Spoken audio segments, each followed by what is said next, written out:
Hey guys, it's Krista with HQ Wax Center. Today I'm going to talk to you about how often and when you should wax. Now before I jump in, if any of y'all have any questions, comments, concerns, feel free to comment down below.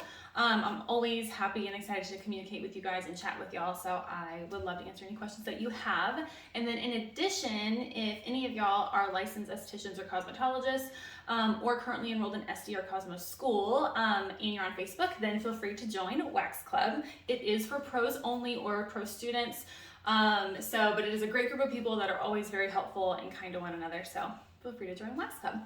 Now let's jump in. Okay, so how often and when you should wax. So if you're getting ready for an upcoming event, you need to be hair free, it can be very confusing and frustrating knowing when you should actually get your wax. Should you get multiple, what day, etc. I can go on. So first rule of thumb is we need to ensure that your hair is long enough. I can't tell you how many times I've had people come and they lay on my table and I look at their hair and I'm like, honey, did you just shave? And she's like, yeah, a couple days ago. Okay, well, that's not gonna work. I need at least 3 weeks of growth in order to be able to pull the hair from the root. So anything less than that, the wax is not going to be strong enough to be able to grip enough of the hair to pull it from the root. So it's just gonna break it off and it's not going to be actually wax. You might as well have just shaved, which is not what you're paying for. So 3 weeks to 6 weeks. Now anything longer than 6 weeks, so if your hair is extra long, that's not good too. That can also be really painful because whenever you lay the wax on the hair, it can pull or tug the hair, which is just gonna be a lot more uncomfortable for you as a client.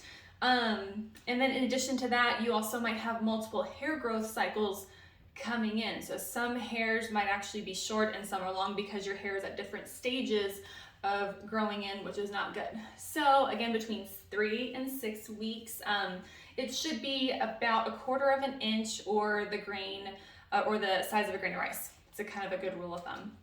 Obviously, some people's hair grows faster and some grows slower. There's always exceptions to the rule, but in general, 3 to 6 weeks. Next, keep in mind, your first appointment is going to be vastly different than your 10th appointment. That's because your first appointment is going to be the first time that you've ever had your hair pulled from the root. So that hair is going to be a little bit more stubborn. It can cause you to be more sensitive the first time, and it is going to be more painful. Not to burst your bubble, but your first appointment is going to be the most painful appointment. Now, it gets better. If you continue waxing, less and less hair grows back in. So your second appointment is going to be, I'm not kidding, half the pain as the first appointment was because you have less hair that comes back in. And what does come back in is a really soft, fine baby hair that has already been pulled out before.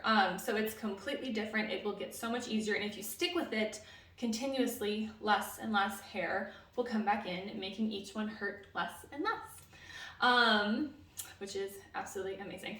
Now the last thing, or another thing to think about, is your hair might be on different hair growth cycles this first go around. It's because it's been shaved or it's just been left alone or trimmed or anything like that.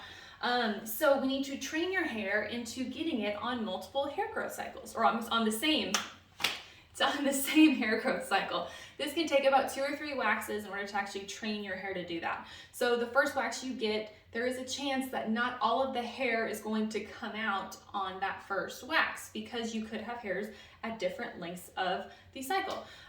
It's okay, but again, know that it might take a couple waxes. So if you have a wedding or something like that, I would absolutely recommend getting at least 2 or 3 before the big day.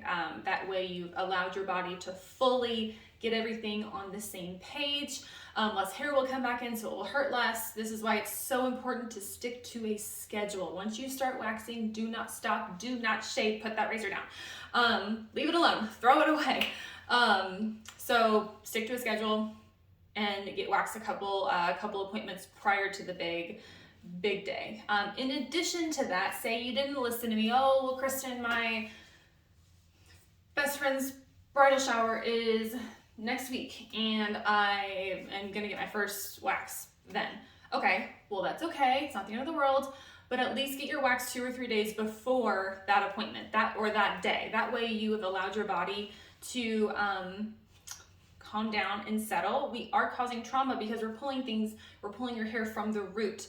So I always say for at least 24 to 48 hours afterwards, don't go swimming, don't work out, don't have sex, don't be in intense sunlight. We don't want to have bacteria or infection get in that hair follicle that is now open because there's no hair in it. We need to allow your body to resorb and close up. That way you have no risk of a bacteria or infection, anything like that. So again, if it's too late and you are at the last minute and you need to get waxed, then at least give it 2 or 3 days. That way, just in case, you have time to let your body settle down.